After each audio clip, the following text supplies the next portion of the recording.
రైతుల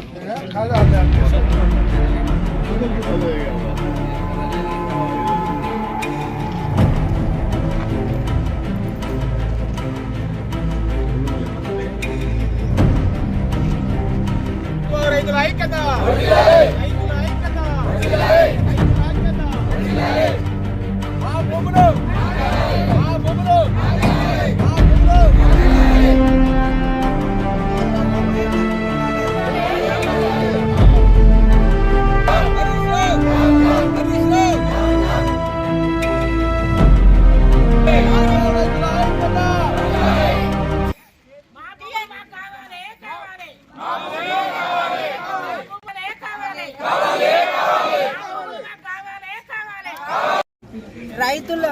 రైతుల భూములు భూ కబ్జా జరగబడింది. అది భూ కబ్జా చేసిన వాళ్ళు హరీష్ రావు గారికి మత్తుండే మాట్లాడుతున్నాడా, లేకపోతే నిద్ర లేసి వచ్చి మాట్లాడుతున్నాడా, నిద్రలోకి వెళ్ళి వచ్చి మాట్లాడుతున్నాడా అర్థమైతలేదు. ఈ భూ కబ్జా ఎప్పుడు కబ్జాకు గురైంది, కాంగ్రెస్ పార్టీ ఎప్పుడు వచ్చింది? మాట్లాడితే అన్న సిగ్గు శరం ఉండాలి కొద్దిగా మాట్లాడే ముందు. ఈ రైతుల భూములు తీసుకొని మీరు వాళ్ళ పొట్టలు కొట్టి మీరు ఇంకా ఏం బాగుపడాలనుకుంటున్నారు? మీకు ఇక్కడ ఇంకా అంతా భూములన్నీ కబ్జాలు చేసుకొని పేదవాళ్ళనే నాశనం చేస్తున్నారు. మీకు సంపాదించిందంతా సరిపోతా లేదా అని నేను అడుగుతున్నా. ఇప్పుడు తెలంగాణ ప్రభుత్వంలో బాగుపడినారంటే మీ టీఆర్ఎస్ ప్రభుత్వంలో ఉన్నప్పుడు మీ నలుగురు కుటుంబాలే బాగుపడ్డాయి. ఆ నలుగురికి జోడి కూడా ఇప్పుడు ఇక్కడ మన మహేశ్వరం కాన్స్టిట్యున్సీ లో సబితా ఇంద్రారెడ్డి గారు కూడా మంచిగా తోడయ్యి కాంగ్రెస్ ప్రభుత్వంలో ఉన్నప్పుడు కొద్దిగా న్యాయం అనేది వంట పట్టింది ఆమెకి. మళ్ళీ బీఆర్ఎస్ ప్రభుత్వంలోకి ఎప్పుడైతే వచ్చిందో అవినీతి కూడా ఈమె కంటించినారు. అవినీతిలో నుంచి బయటకు రావాలని, రైతులకి న్యాయం జరగాలని మేము కోరుతున్నాం. రైతులకి న్యాయం జరగకపోతే ఇదే విధంగా మా రైతులు అన్నట్టు మేమే ఈ రేకులన్నీ తీసేసి మేమే వాళ్ళకి అండగా ఉండి మా కేఎల్ఆర్ ఉందని చెప్పి కూడా మీరు అడుగు పెట్టలేరని ఖబర్దార్ మీకు హెచ్చరిస్తున్నాము. కాబట్టి మీకు సిగ్గుచారాలు ఉంటాయి. కాంగ్రెస్ పార్టీ చేసిందనే మాట మానుకొని, సరే కాంగ్రెస్ ప్రభుత్వం చేసింది కదా కబ్జా, మీకు దమ్ము ఉంటే వచ్చి మీరు కాంగ్రెస్ ప్రభుత్వం మీద కొట్లాడండి. మీరు ఎక్కడున్నారు? ప్రజలకు న్యాయం చేయాలనే ఉన్నారు కదా. అట్లాంటప్పుడు మీకు దమ్ము ఉంటే వచ్చి ఇక్కడ మీరు ఫైట్ చేసి రైతుల పక్షాన్ని నిలబడి న్యాయం చేయండి. వాళ్ళకి న్యాయం జరిగేదాకా మేము రైతుల పక్షాన్నే ఉంటాము. మీ అంతేందో మేము కూడా చూస్తాము. మీకు దమ్ము ఉంటే వచ్చి మీ పోరాడండి. ఇంత సగం చేసి 4 ఎకరాలలో మొత్తము పుంటికూర వేసి మండికి తీసుకెళ్లి మాకు పెంచింది మా డాడీ. ఇప్పుడు మీ డిమాండ్ ఏంటి? మా భూమి మాకు కావాలి, మా భూమి మాకు కావాలి అంతే. మాకు ఇక్కడ మా పేదగా ఉండే, మేము చిన్నగా ఉండే గవర్నమెంట్ స్కూల్లో చదివించేది మా డాడీ. ఇక్కడ మాకు ఇక్కడ భూమి ఇచ్చిర్రు 3 ఎకరాలు. దాంట్లో పుంటి కూర జొన్నలు వేసి మాకు చదివించేది గవర్నమెంట్ స్కూల్లోనే నాదకులు. అలా చదివించి మాకు పోషించేది. అప్పుడు మా డాడీకి ఏది రాకుండే. అయితే ఇక్కడనే కాసువ చిలకల్ని ఇక్కడనే పుంటి కూర వేసి మండికి తీసుకెళ్ళి మళ్ళీ తీసుకొచ్చి మళ్ళీ మాకు వంట చేసి పెట్టేది మా డాడీ. ఇప్పుడు మా డాడీ లేడు, ఇక్కడ చచ్చిపోయిండు ఆయన, హార్ట్ వచ్చేసి. ఇప్పుడు మా అమ్మకు కూడా కింద పడ్డది, కాళ్ళు ఏం నడవడానికి రాదు. ఇక్కడనే ఉంది, మమ్మీ తెచ్చినాము. ఇప్పుడు మాకు న్యాయం కావాలి, మా భూమి మాకు కావాలి. మా భూమి ఇక్కడనే లోపటి వెళ్ళినాం, వచ్చినాం ఒకసారి, మొత్తం రాళ్ళు బలగొట్టినాం, పక్కకి జరిపినాం. మేమే 6 అక్క బిడ్డలం మేము మహబూబ్. అయితే మేమే తమ్ముడు పేరేమో మొహమ్మద్ జహాంగీర్, ఒకటే కొడుకు. ఇద్దరు కొడుకులని రాసుకుంటారు. ఎవరు రాసుకుంటారు? వీళ్ళు వచ్చిన వాళ్ళు రాస్తురా, ఎవరు రాస్తున్నారు, ఏంటిది ఏం చేస్తారు అది తెలియదు. మా డాడీకి ఒకటే కొడుకు. మీ భూమి ఎవరు తీసుకున్నారు? వీళ్ళు చిలక వాళ్ళంట, వాళ్ళ అయింది సార్. రాష్ట్ర వ్యాప్తంగా జరుగుతున్నటువంటి చర్చలో భాగంగా ఈరోజు ఈ నాదర్గుల్ రైతులు అనే వాళ్ళు పేద రైతులు. వీళ్ళు ఈ దుస్థితికి రావడానికి కారణము సబితా ఇంద్రారెడ్డి గారే. ఎందుకు చెప్తా ఉన్నా అంటే 2004 నుంచి ఈ నియోజకవర్గానికి ప్రాతినిధ్యం వహిస్తున్నామే. అప్పుడు గతంలో ఉన్నటువంటి మైనింగ్ మినిస్టర్ ఉన్నప్పుడు కానీ, హోమ్ మినిస్టర్ ఉన్నప్పుడు కానీ ఈ రైతులు 100 సార్లు తన దగ్గరికి పోయి ఇక్కడ అన్యాయం జరుగుతూ ఉంది, ఈ పెద్ద పెద్ద బడా కంపెనీలు వస్తూ ఉన్నాయి, మమ్మల్ని ఇబ్బంది పెడతా ఉంది అని చెప్పి పలుమార్లు పోయి ఆమెకు ఎన్ని రిప్రజెంటేషన్స్ ఇచ్చినా కూడా కనీసం స్థానిక కలెక్టర్ గారితో మాట్లాడలేదు, స్థానిక పోలీసు వాళ్ళతో మాట్లాడలేదు. వీళ్ళ మీద అక్రమ కేసులు ఎన్నో కేసులు పెట్టినా కూడా దాని మీద స్పందించలేదు. ఈరోజు బీఆర్ఎస్లో ఉన్నటువంటి అగ్రనాయకులను తీసుకొచ్చేసేసి బీఆర్ఎస్ పార్టీ మీట్ అక్కడ పెట్టుడు కాదు, ప్రెస్ మీట్ పెట్టుడు కాదు, ఇక్కడ ఉన్నటువంటి రైతులకు సమస్య ఏముందని చెప్పేసి అని ఆ రోజు తన ఎమ్మెల్యేగా పోటీ చేస్తున్నటువంటి తరుణంలో ఆ రోజు ఆమె నామినేషన్ చేస్తున్నప్పుడు కూడా ఈ రైతులు పాల్గొన్నారు. ఈ రైతులకు నాదర్గుల్ బస్టాండ్లోనే నేను ఆమె ఎన్నికల ప్రచార భాగంగా నేను పట్టాలు ఇప్పిస్తా అని చెప్పేసి అన్నది. దయచేసి ఒక్కసారి గుర్తు చేసుకో. మాజీ మున్సిపల్ చైర్మన్ గారు అనేటువంటి శ్రీశైలం యాదవ్ నీకు ఎన్నోసార్లు చెప్పారు, అమ్మాయి రైతులకు ఏమన్నా న్యాయం చేయాలి, ఏమన్నా న్యాయం చేయాలి, నువ్వు ఊకో అని చెప్పేసి అందరు నోర్లు మూపించి ఇవాళ రాష్ట్ర వ్యాప్త చర్చ జరిగిన తర్వాత ఇప్పటికైనా నువ్వు స్థానిక ఎమ్మెల్యే కదా, ఇప్పటికైనా మేము అందరం రెడీగా ఉన్నాం, నువ్వు నీతోటి కాదు అని చెప్పేసి ఈరోజు కాంగ్రెస్ ప్రభుత్వం ఉంది, ఖచ్చితంగా మేము న్యాయం చేస్తామని చెప్పేసి అన్న ఉద్దేశం మాకున్నది. కాబట్టి దయచేసి దీనిపైన ఏ కంపెనీస్ ఎందుకు వచ్చినాయి, ఎవరు వచ్చినాయి, ఎట్లా వచ్చారు అని చెప్పేసి రాష్ట్ర ప్రభుత్వం సీరియస్గా యాక్షన్ తీసుకొని ఈ రైతులందరికీ న్యాయం చేయవలసిందిగా కోరుతున్నాం. ఈరోజు రైతులు పొట్ట పట్టుకొని నడి బజార్లో కూర్చొని ఇక్కడ ఈ ఎర్రటి ఎండల్లో వంట వార్పు కార్యక్రమానికి మద్దతుగా కాంగ్రెస్ పార్టీ ఇన్ఛార్జీలు కేఎల్ఆర్ గారిని సంప్రదిస్తే కేఎల్ఆర్ గారు పరిపూర్ణంగా వారికి మద్దతు తెలపాలన్న ఉద్దేశంతో మా కాంగ్రెస్ పార్టీలకు పిలుపునివ్వడం, నిజంగా వీళ్ళందరికీ మేము అండగా నిలబడడం జరుగుతూ ఉంది. ఎప్పుడో 40-50 ఏళ్ల క్రితం నాడు కాంగ్రెస్ పార్టీ అధికారంలో ఉన్నప్పుడు ఇందిరమ్మ ఈ పేదలని హక్కున చేర్చుకొని తలా ఒక్కింత 2 ఎకరాలు 3 ఎకరాలు వారు పొట్ట చేతున పట్టుకొని ఉన్నప్పుడు వారికి అండగా నిలిచి ఈ భూమిని కట్టబెడితే బీఆర్ఎస్ పార్టీ నాయకులు గద్దలాగా వచ్చి తన్నుకపోయే ప్రయత్నం చేశారు. కాంగ్రెస్ పార్టీ ఎప్పుడు కూడా ప్రజల పక్షాన ఉంటుందనడంలో ఎటువంటి సందేహం లేదు. గడిచిన 10 సంవత్సరాలుగా 50 సంవత్సరాల క్రితం ఈ భూమిని కాంగ్రెస్ పార్టీ రైతులకు ఇస్తే గడిచిన 10 సంవత్సరాల క్రితం బీఆర్ఎస్ పార్టీ అధికారంలో ఉన్నప్పుడు 2014లో ఈ భూమిని అక్రమార్కులకు దోచిపెట్టిందనడంలో ఏమన్నా డౌట్ ఉందా? 2016లో ఈ భూమిని ఆ దుర్మార్గులకు దుష్టులకు కట్టబెట్టింది బీఆర్ఎస్ పార్టీ కాదా? ఇది రైతు ప్రభుత్వం. ఈ రైతులకు అండగా మహేశ్వర నియోజకవర్గం అంటేనే కేఎల్ఆర్ అడ్డా. ఈ అడ్డాలో కేఎల్ఆర్ గారు ఎప్పుడు కూడా ప్రజల పక్షాన, బడుగు బలహీన వర్గాల పక్షాన ఆయన ఉంటారు. ఆయనతో పాటు కాంగ్రెస్ పార్టీ శ్రేణులమందరం కూడా మీ అందరికీ మద్దతు తెలపడానికి ఎల్లవేళలా మేము కూడా కృషి చేస్తాం. కానీ ఈరోజు అవాకులు చెవాకులు వాగుతుంటా ఈ హరీష్ రావు గారు కానివ్వండి, సబితా ఇంద్రారెడ్డి గారు కానివ్వండి మాట్లాడుతూ ఉంటే సిగ్గు అనిపిస్తూ ఉంది. ఆ రోజు మంత్రి హోదాలో ఆమె ఉండే, ఎందుకు ఇవ్వలేకపోయింది మీ అందరికి పట్టాలు, ఎందుకు ఇవ్వలేకపోయింది మీ అందరికి రిజిస్ట్రేషన్లు, ఎందుకు మీకు మోటివేషన్ చేయలేకపోయింది?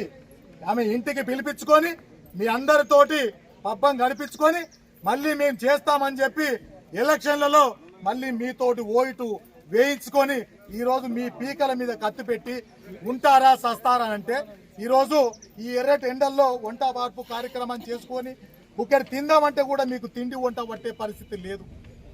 దయచేసి మీరందరూ కూడా గమనించాలి. ఇట్లాంటి బీఆర్ఎస్ పార్టీ నాయకులు ఎవరు వచ్చినా కూడా తగిన బుద్ధి చెప్పాలి. ఇకపోతే ఇది రైతు ప్రభుత్వం, మీ చేత పడ్డటువంటి ప్రభుత్వం మీకు అండగా ఖచ్చితంగా ఉంటుంది.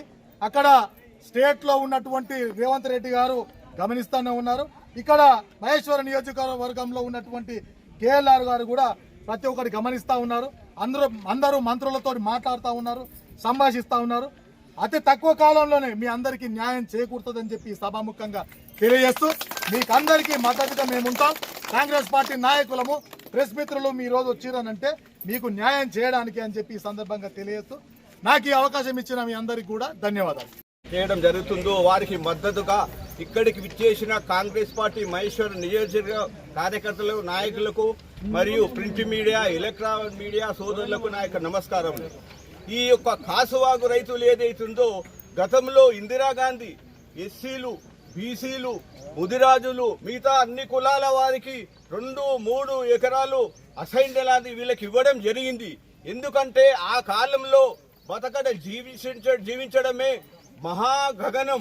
అటువంటి పరిస్థితుల్లో వాళ్లకు రైతులకు భూమి ఇచ్చి, వాళ్లకు గేదెలను ఆవులను ఇచ్చి, వాళ్లకు దున్నుకోవడానికి సహాయం చేసి, ఎంతో వాళ్ళు కూడా పైకి రావాలి, వాళ్ళు కూడా అందరితో పాటు భోజనము చేయాలి, వాళ్ళు పిల్లలు కూడా మరి చదివించుకోవాలి ఉద్దేశంతో ఇచ్చిన ఇందిరాగాంధీ భూమిని ఈ యొక్క టీఆర్ఎస్ గద్దలో ఏదైతే వారి యొక్క బినామీలతోటి ఈ భూమిని కబ్జా పెట్టడం, మళ్ళీ రేకులు వేయడం, అన్ని విధాలా ఈ రైతులను 30-40 ఏళ్ల సంధి కూడా ఎంతో బాధలు పెడుతున్న ఈ యొక్క టీఆర్ఎస్ ప్రభుత్వం 2014 నుంచి 24 వరకు 23 వరకు వాళ్ళ ప్రభుత్వమే ఉండే, వాళ్లకు సహాయం చేస్తామని ఏమి చేయకుండా కాలయాపన చేసి కాంగ్రెస్ మా ప్రభుత్వం వచ్చి 2.5 సంవత్సరాలు అయింది.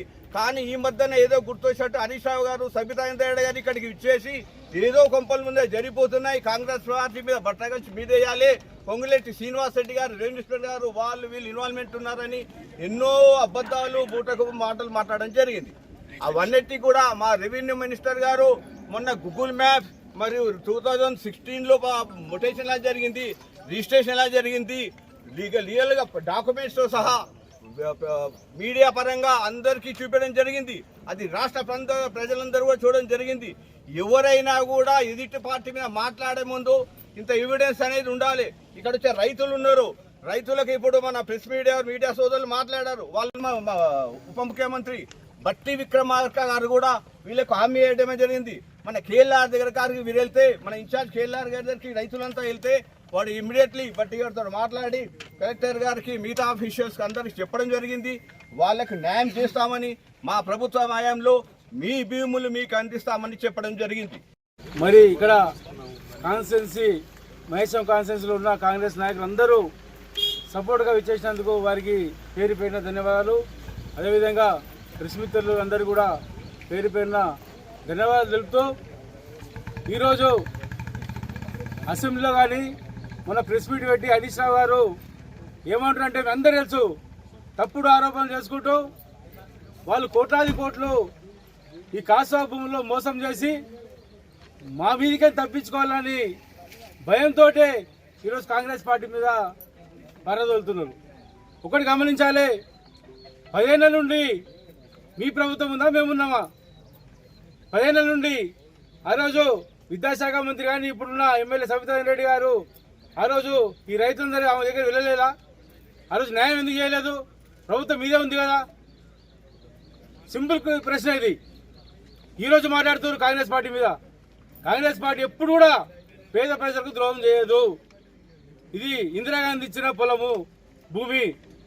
ఒక్కటి గమనించాలి మీరు, ఏనాడైనా సరే కాంగ్రెస్ పార్టీ పేదల పక్షాన నిలబడుతుంది. ఈరోజు కూడా రేవంత్ రెడ్డి గారి ప్రభుత్వం ప్రజాప్రభుత్వం ఇది. అటువంటి సహించే ప్రసక్తే లేదు. నిన్న మా రెవెన్యూ మినిస్టర్ గారు కూడా క్లుప్తంగా చెప్పినారు, మీరు అనవసరంగా ఇది రాజకీయం చేసుకుంటూ ఇది రైతులకు అన్యాయం చేస్తున్నారు తప్ప మీరు చేసిన ద్రోహానికి మీ మీద ఏడబడుతుందని అది పక్క పార్టీ మీద పడేస్తున్నారు. కాబట్టి ఖచ్చితంగా మేము మా రైతులు అండగా ఉంటామని కూడా మన శ్రీనివాస్ రెడ్డి మన మంత్రి గారు కూడా చెప్పడం జరిగింది. హరీష్ రావుకి మన ఇన్ని రోజులు ఎంతో గౌరవం ఉండే, ఆ బుద్ధి లేకుండా పోయింది హరీష్ రావుకి. అయితే ఏం మాట్లాడుతున్నా ఆయనకే తెలుసలేదు. దయచేసి కాంగ్రెస్ పార్టీ ఎప్పుడు కూడా కాసూరావు వాగు రైతుల పక్షాన ఉంటుంది. మా ఈ మండలం తరఫున కూడా మన సర్కిల్ కాంగ్రెస్ పార్టీ బణంపేట సర్కిల్ తరఫున కూడా కాంగ్రెస్ పార్టీ అందరూ కూడా ప్రెస్ మీట్లు పెడుతున్నారు. అంతా కాసూరావు భూములు ప్రెస్ మీట్ పెట్టడము కారణం ఏంటంటే ఇవాళ కాంగ్రెస్ గవర్నమెంట్ ఉంది, కాంగ్రెస్ వాళ్ళు ఇట్లా ఏదో చేస్తున్నారని చెప్పేసి అనడం జరుగుతుంది. థర్డ్ షెట్లకి ఇంత పొడుగు పెరిగినావు మంచివి హరీశ్వరరావు, నీ ముఖాలలో ఉందా దిమాగు? అది జరిగింది 3-4 ఏళ్ళకి ఎక్కువ అయిపోయాయి. నువ్వు ఎప్పుడో జరిగిన దాన్ని ఇప్పుడు తీసుకొస్తున్నావు. మీ ప్రభుత్వం ఉన్నప్పుడు మీరు చేసారు ఇది. నువ్వు కానీ కవిత కానీ కేటీఆర్ కానీ మీరందరూ కలిసి దీన్ని మొత్తం కబ్జా పెట్టించి ఇదంతా మంచులకు అమ్మిపించి ఏదో చేసిరు, వేరే కంపెనీలకు ఇచ్చారు. ఈరోజు ఆ బురద తీసుకొచ్చి మీ మీద రావద్దని చెప్పేసి మా కాంగ్రెస్ మీద వాడేస్తారు. కాంగ్రెస్ ఎన్నడూ వచ్చింది? 2 ఏళ్ల కింద వచ్చింది కాంగ్రెస్. ఇవాళ అది కట్టింది ఎన్ని రోజులు అవుతుంది? 6-7-8 ఏళ్ళు అవుతుంది. అప్పటి నుంచి మరి గవర్నమెంట్ కాంగ్రెస్ ఉందా? మీరు ఏమైనా తెలివి ఉండి మాట్లాడుతురా మీరు? సబితా ఇంద్రారెడ్డి గారు ఏమన్నా మాట్లాడిందా ఇప్పటి వరకు? మేము ఎన్నిసార్లు చెప్పినాము, ఎన్నిసార్లు వీళ్ళంతా రైతులంతా నీ దానికి వచ్చిర్రు, రైతులు వచ్చిన ఫోటోలతో సహా ఉన్నాయి మా తాన. నీ దానికి వచ్చి అడిగినప్పుడు మరి నువ్వు ఏం చేసినావు? ఆయన నువ్వు ఇక్కడ కాంగ్రెస్లో ఉంటే పనులు అయితే లేవు, నేను టీఆర్ఎస్లో పోతేనే పని అవుతుంది అని చెప్పేసి పోయినదా నువ్వు. మరి ఇలా ఏం చేస్తున్నావు మా సబితా మేడం? ఆయన చేసిన పోతాను ఇలా ఎందుకు పోయినావు? పోతే నువ్వు గవర్నమెంట్లో ఉండేసి నువ్వు కూడా ఎంత మింగినావో మాకు తెలుసా? ఇది ఇలా తీసి కాంగ్రెస్ మీద బట్టగాల్చి మీరేస్తున్నావు, బురదలతో కలగా కానొస్తున్నావు. అది కాంగ్రెస్ గవర్నమెంట్ మీద వేయడం తప్పు. ఇది కరెక్ట్ కాదు. జై కాంగ్రెస్, జై రేవంత్ రెడ్డి. వంట మార్పు కార్యక్రమం ఉంటే వాళ్ళకు సపోర్ట్గా ఇక్కడ వచ్చి వాళ్ళకు సపోర్ట్ చేస్తున్నాము. మొన్న రీసెంట్గా ఒక 5 days బ్యాక్ హరీష్ రావు గారు ప్రెస్ మీట్ పెట్టి ఈ భూమి కాంగ్రెస్ పార్టీ నాయకులు అలాగే కాంగ్రెస్ పార్టీ నాయకులు గుంజుకుంటారని చెప్పి ఆరోపణ చేసిండు. ఈ భూమి ఇచ్చిందే కాంగ్రెస్ పార్టీ అని వారు మర్చిపోతున్నట్టు ఒకసారి మళ్ళీ గుర్తు చేస్తున్నాం. 1980 కాంగ్రెస్ పార్టీ ప్రభుత్వం ఇందిరమ్మ పీరియడ్లో ఈ యొక్క భూమి ఇవ్వడం జరిగింది. మేము ప్రజల పక్షాన ఉంటాము. పేద ప్రజలకు ఈ భూమి ఇవ్వడం జరిగింది. ఎస్సీలకు, బీసీలకు అలాగే మైనార్టీ సోదరమణులందరికీ ఈ భూమి ఇవ్వడం జరిగింది. మొన్న రీసెంట్గా హరీష్ రావు ఏం చెప్తున్నారంటే ఇవన్నీ జరిగింది, అక్రమాలు చేసినంత కాంగ్రెస్ పార్టీ వాళ్ళని చెప్తున్నారు. ఈ కంచె చేసింది 2018 నుంచి 2022 వరకు, అంటే బీఆర్ఎస్ సమయంలో. అప్పుడు మా ఎమ్మెల్యే సబితా ఇంద్రారెడ్డి గారు మంత్రిగా ఉన్నారు. ఆమె హయాంలోనే ఈ అన్యాయం జరిగింది. ఎందుకంటే ఆల్రెడీ 2019లో కరోనా టైంలో మా రైతులందరూ ఆమె దగ్గరికి పోతే మీ పక్షాన్ని నిల్చుంటని చెప్పి ఈ భూమి పైన కన్నేసింది ఆమె. అప్పటి నుంచి కూడా హరీష్ రావుతో జతగట్టి 2018లో ఇక్కడ దొంగ సిఐని తీసుకొచ్చింది. ఆ సిఐ పేరు నరేందర్. ఆ నరేందర్ దాదాపు ఏ సిఐ కూడా 5 సంవత్సరాలు ఉన్నాడు. అసోడి సిఐని నేను హరీష్ రావు మనిషిని, కేటీఆర్ మనిషిని అని చెప్పి ఆ నరేందర్ సిఐ 5 సంవత్సరాలు ఇక్కడనే ఉండి 30 కోట్ల దాకా తీసుకుండి ఈ భూమి పైన. ఎందుకంటే చాలా మంది రైతుల మీద అన్యాయంగా కేసులు పెట్టి 5 సంవత్సరాలు చాలా మంది, ఒకరిద్దరు కాదు, ఈ బీఆర్ఎస్ ప్రభుత్వంలోనే ఏ సిఐ కూడా ఏ పిఎస్ లో కూడా 5 సంవత్సరాలు లేడు. కానీ ఆ సిఐ మాత్రం ఇక్కడనే నరేందర్, ఆయన పేరు నరేందర్ సిఐ, ఆయన మీద కూడా విచారణ ఖచ్చితంగా జరగాలి. దాదాపు 20 నుంచి 30 కోట్లు తిన్నాడు ఈ ల్యాండ్ పైన. రైతులందరికీ అక్రమంగా కేసు పెట్టి నేను ఈ భూమి మొత్తం క్లియర్ అయిపోయిన దాకా నేను ఇక్కడనే ఉంటా అని చెప్పి హరీష్ రావు గారికి మాట ఇవ్వడం జరిగింది. మేము ఎప్పుడు పోయినా కూడా చాలాసార్లు మేము పోయినాము. ఏ అన్యాయం జరిగినా కూడా మేము వాళ్ళ పక్షాన్ని నిల్చొని మేము ఆదిబట్ల పిఎస్కి వెళ్తే మేము కేటీఆర్ మనిషిని, నేను హరీష్ రావు మనిషిని, నేను ఇక్కడి నుంచి పోను, ఈ భూమి మొత్తం మాకు అప్పచెప్తా అని చెప్పి అన్నాడు ఆ రోజు కూడా. అందుకే మేము ఈరోజు మళ్ళా కాంగ్రెస్ పార్టీని పక్షాన ఇక్కడ నిల్చొని ప్రజలకు ఖచ్చితంగా న్యాయం జరిగే విధంగా మేమందరం చర్చ తీసుకుంటాము. మొన్న కేఎల్ఆర్ దగ్గరికి ఈ సమస్య మేము తీసుకెళ్తే కేఎల్ఆర్ గారు కలెక్టర్ గారికి అలాగే ఎంఆర్ఓ గారికి అందరికీ చెప్పడం జరిగింది. చెప్పిన వెంటనే ఈ యొక్క ఏవైతే గోడలు వేస్తున్నారో ఆ గోడలు ఆపేయడం జరిగింది. వారికి మా రైతుల పక్షాన, మా పక్షాన ప్రత్యేక ధన్యవాదాలు. ఎప్పుడైనా కాంగ్రెస్ పార్టీ ప్రజల క్షేమం కోసం, ప్రజల కోసమే. 19 సర్వే నంబర్ మీద మరి గతంలో 1970లో కాంగ్రెస్ ప్రభుత్వము ఈ మలక్పేట్ కాన్స్టిట్యున్సీకి సరోజిని పుల్లారెడ్డి గారు మినిస్టర్గా ఉన్నప్పుడు మరి నాదరుల్ గ్రామంలో రైతులు చాలామంది బీదవాళ్ళకు భూమి లేదని చెప్పేసి నాదరుగుల్లో ఉన్న భూమి అంతా భూమి లేని రైతులకు ఆ రోజు 90 మంది పేదవాళ్లకు 3 ఎకరాల చొప్పున ఇచ్చినటువంటి కాంగ్రెస్ ప్రభుత్వము మరి ఆ తర్వాత పొలాలు ఇవ్వడమే కాదు, వాళ్లకు పాడి పశువులను ఇచ్చి, ఎడ్లనిచ్చి, బోరుబావులను దొవ్వించి మరి కాంగ్రెస్ పార్టీ పేదోళ్లకు అండగా ఉండి మరి ఆనాడు వీళ్ళ 90 మంది రైతులు ఇవాళ 900 మంది రైతులు అయ్యారు. వాళ్ళ పిల్లలు వాళ్ళు మొత్తము ఇదే భూమి మీద ఆధారపడి ఉన్నారు.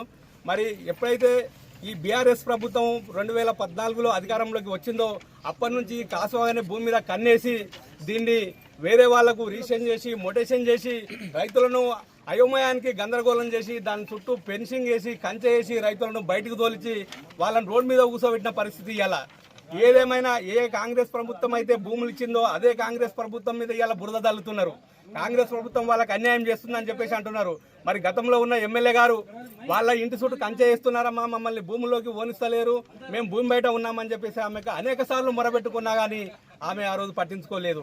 ఇవాళ హరీశ్వరరావు అంటున్నాడు ఇది కాంగ్రెస్ ప్రభుత్వము దోపిడీ చేస్తుంది, నాదరుగుల భూముల మీద అన్యాయం చేస్తుంది, రైతులను మోసం చేస్తుంది అని హరీశ్వరరావు అంటున్నాడు. మరి మోసం నువ్వు ఎక్కడ చేస్తున్నావు రైతులకు తెలియదా? నువ్వు చేసిందే కదా ఇది. ముందు అధికారంలోకి వచ్చిన తర్వాత ఖరీదైన భూమి, ఆ రోజు గవర్నమెంట్ ఇచ్చిన భూమి, కాంగ్రెస్ ప్రభుత్వం ఇచ్చినటువంటి భూమి మీద ఇవాళ కన్నేసి, నువ్వు అధికారంలోకి వచ్చిన తర్వాత కన్నేసి వాళ్ళని బయటకు పంపించి వాళ్ళ అసురు పూసుకుంటున్నావు. ఇవాళ రైతులను ఎండలో నిలబెడుతున్నావు, ఎండలో కూసబెడుతున్నావు. వాళ్ళ కంటికి నిద్ర లేదు, తిండి తినలేకపోతున్నారు. ఇవాళ కోట్లలో వెళ్ళిపోయింది అది. 6-7 కోట్లకు ఎకరా అయిపోయింది. ఇలా దాని మీద కన్నుబడి నువ్వు రైతులకు అన్యాయం చేసి ఆ రోజు నువ్వు చేసినటువంటి దుర్మార్గమైన పరిస్థితి ఇలా కాంగ్రెస్ ప్రభుత్వం మీద నెట్టడం కరెక్ట్ కాదు. మేము ఏదేమైనా మా నాదరుగులు ఉన్నటువంటి రైతులకు అన్యాయం జరగకుండా గతంలో మరి మేము ఎన్నోసార్లు నీ దగ్గరకు వచ్చిన స్థానిక ఎమ్మెల్యే గారు రెస్పాన్స్ ఇవ్వలేదు. మరి అదే కేఎల్ఆర్ గారి దగ్గరికి వెళ్ళి అన్న మా గ్రామంలోకి ఇట్లా అయింది, రైతులమంతా రోడ్డు మీద పడ్డామని అనగానే స్పందించి ఎంఆర్ఓ గారికి, ఆర్డీఓ గారికి, కలెక్టర్ గారికి ఆదేశాలు ఇచ్చి నాదర్గుల్లో ఉన్న రైతులకు ఎట్టి పరిస్థితుల్లోనూ అన్యాయం జరగొద్దు, నేను వాళ్ళకు అండగా ఉంటానని చెప్పేసి కేఎల్ఆర్ గారు మా రైతులకు భరోసా ఇవ్వడం జరిగింది. మరి మేమందరం కూడా మా రైతులకు అండగా ఉండి వాళ్లకు న్యాయం జరిగేంత వరకు ఈ పోరాటం కొనసాగిస్తాం. ఏదేమైనా సరే మా రైతులను మాత్రం రోడ్డు మీద పడిస్తే మేము ఊరుకునేది లేదు. ప్రాణాలైనా తెగించి వాళ్లకు న్యాయం జరిగేంత వరకు ఈ పోరాటం చేస్తాం. సర్వే నంబరు 100 జరగాలి జరగాలి జరగాలి రైతుల ఐక్యత.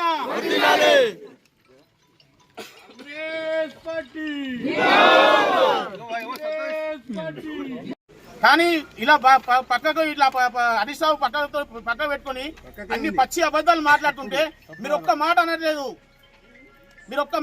అమ్మా ఏం ఉద్దేశంతోనే అని అంతరమేమేంటి మీకు తెలియదా? మొత్తం 2020లో కానీ కరోనా కానీ ఒక్కటిసారి కాదు, 2 సార్లు కాదు, 3 సార్లు డీసీలను కట్టుకొని రైతులంతా వచ్చి మీ కాళ్ళ మీద పడ్డారు.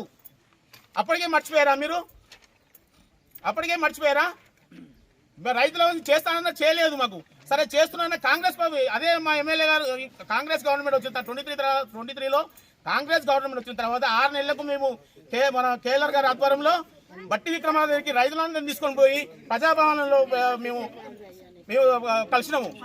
మాకు బట్టి విక్రమార్క సానుకూలంగా స్పందించి దీనిపై మేము విచారణ జరిపిస్తామని చెప్పి ఆయన మాకు హామీ ఇచ్చిరు. మళ్ళా నిన్నాక మొన్న కంచె ఇచ్చిన తర్వాత లోపల గ్రనైట్ రాయి పెట్టి మట్టి మన బేస్మెంట్ కడుతురు అని చెప్పి మా మహేశ్వరం నియోజకవర్గం ఇన్ఛార్జ్ కేఎల్ఆర్ గారికి దృష్టి తీసుకుపోవాలని వెంబడే ఇమీడియట్లీ ఎంఆర్ఓ ఫోన్ చేసి దాని గ్రనైట్ కట్టడం ఆపేసారు. ఆ రోజు 20లో మీరు మీ దగ్గరికి వచ్చినప్పుడు రైతులు అమ్మా షెడ్ కంచేస్తున్నారు, మీరు మరి ఆ రోజు పట్టించుకుంటే ఈ పరిస్థితి రైతులకు ఉండేది కాకపోతుంది. ఈ రోజు దీనికి కారణం అంతా బీఆర్ఎస్ ప్రభుత్వము, అందులో ఉన్న ఎమ్మెల్యే కానీ దీనికి అంతా ముఖ్య కారణము, ఆ గవర్నమెంటే ముఖ్య కారణము. ఇప్పుడు మా కేఎల్ఆర్ గారి ఆధ్వర్యంలో ఖచ్చితంగా మేము రైతుల పక్షాన ఉంటాము, రైతులకు సరైన న్యాయం జరిపిస్తామని మేము మాటిస్తున్నాము. కంప్లీట్ అయిపోయింది కంప్లీట్గా. మీకు గూగుల్లో సాటిలైట్ తెలిసిపోతుంది. మీకు ఎంత అబద్ధాలు ఆడుతున్నారంటే హరీష్ రావు 23 కాంగ్రెస్ గవర్నమెంట్ వచ్చిన తర్వాతనే కన్సెషన్ అంటారు. అది పచ్చి అబద్ధం. ఇక్కడ ఉన్న రైతులకు అందరికీ తెలుసు. అయ్యింది 2020లో స్టార్ట్ చేసారు కంచె ఏర్పాటు, 22లో కంప్లీట్ అయ్యింది. 23 అదే మళ్ళీ ఇంకో మాట అంటాడు, కాంగ్రెస్ గవర్నమెంట్ వచ్చినాకనే మట్టి అమ్ముకోరు, గుట్టలు అమ్ముకోరు, చెరువులు అమ్ముకోరు అంటారు. అది పచ్చి అబద్ధం. అది చేసింది అంతా ఎమ్మెల్యే, అప్పుడున్న ఎమ్మెల్యే గారు, మినిస్టర్ గారు సబితా ఇంద్రారెడ్డిని అడ్డం పెట్టుకొని వాళ్ళ నాయకులే, వాళ్ళ అనుచరులే రాత్రి పగలు మట్టి అమ్ముకోవడం జరిగింది. అది అందరికీ తెలుసు. ఇంకోటి చెరువులు అమ్ముకోవడం జరిగింది, మా గుట్టలు అమ్ముకోవడం జరిగింది. ఎంత పచ్చి అబద్ధాలు మాట్లాడుతున్నాడంటే హరీష్ రావు, అది అవాస్తవాలు. నువ్వు ఎంత ఏదో ప్రెస్ మీట్ ఉంది కదా, మైక్ ఉంది కదా, ముందర ఏదో మాట్లాడేస్తానంటే అది వాస్తవాలు కావు. వాస్తవాలు మీరు అన్నారు ఒక మాట, నేను వస్తాను అక్కడికి పొజిషన్ మీకు వాస్తవాలు అన్నారు. రండి, మేము స్వాగతిస్తాం. రైతులతోనే ముఖాముఖి ప్రోగ్రాం పెడదాం. ఇది అయ్యింది, ఈ అన్యాయం జరిగింది ఏ పీరియడ్లో? బీఆర్ఎస్ అప్పటి ఉన్న టీఆర్ఎస్ ప్రభుత్వంలో, తర్వాత వచ్చిన తర్వాత అయిన బీఆర్ఎస్ ప్రభుత్వంలోనే ఇది అన్యాయం జరిగింది. మీరు రండి, మేము స్వాగతిస్తున్నాం. ముఖాముఖి కార్యక్రమం పెడతాం మన కాసువా రైతులతోని. వాళ్ళే చెప్తారు ఎవరి హయాంలో ఈ అన్యాయం జరిగింది రైతులకు. ఇది ఇచ్చింది కాంగ్రెస్ ప్రభుత్వం. వాళ్ళ పార్టీ వాళ్ళకి అండగా ఉంటుంది ఇదే కాంగ్రెస్ ప్రభుత్వం అన్నది. కానీ ఈ అబద్ధాలు అనేది మానుకోవాలి. మీరు బీఆర్ఎస్ ప్రభుత్వానికి హెచ్చరిస్తున్నాము, ఈ అబద్ధాలన్నీ మానుకోవాలి. మీరు ఈ రైతులకు అన్యాయం జరిగింది బీఆర్ఎస్ ప్రభుత్వంలోనే, కంచె ఏర్పాటు చేసింది బీఆర్ఎస్ ప్రభుత్వంలోనే, ఇక్కడ మట్టి కానీ గుట్టలు కానీ చెరువులు నమ్ముకుంది బీఆర్ఎస్ ప్రభుత్వంలోనే. ఇది మీరు మేము చెప్పడం కాదండి, మీరు ముఖాముఖి రైతులను వచ్చి ఆడితే వాళ్ళే మీకు చెప్తారు. ఇలా మాట్లాడడం ఏదో మీరు బట్టగాల్చి మీరేస్తామంటే కాదు. ఏది అన్యాయం